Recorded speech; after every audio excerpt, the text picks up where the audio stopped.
On a quiet overnight shift at one of America's biggest truck factories, a diabetic worker felt his blood sugar crash. He grabbed a $1.95 cookie to steady himself. A week later, that cookie ended an 11-year career. Here's what happened. He paid for the cookie, twice actually, after the first kiosk glitched. But when a security review flagged the transaction, the company decided he'd stolen it. He was walked out by security that same day. So how does an 11-year employee end up marched out over $2? Let's look at 3 things.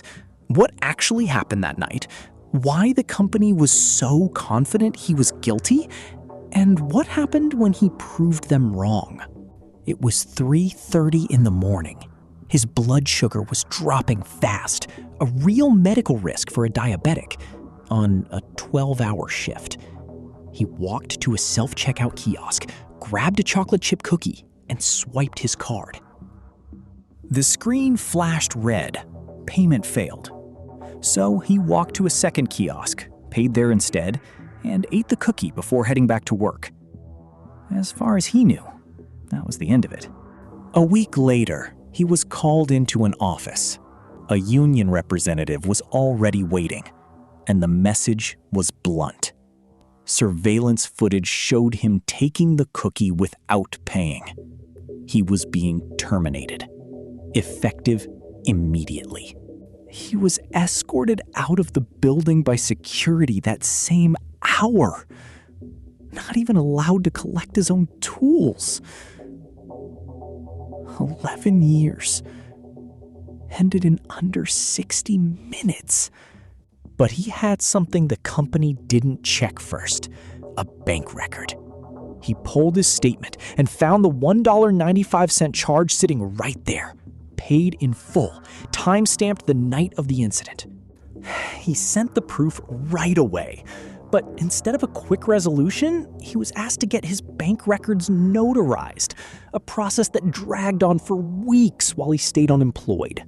Eventually, the payment company confirmed it directly. The charge was real.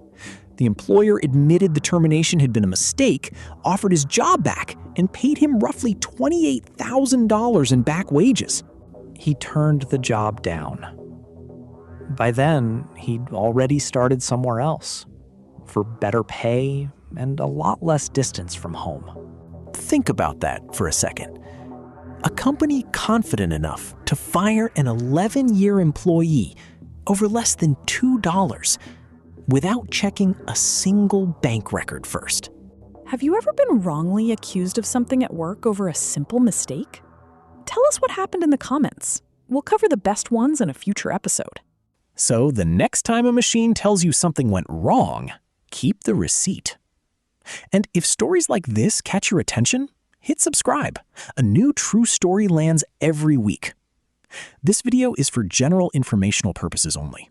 Sources are linked in the description below.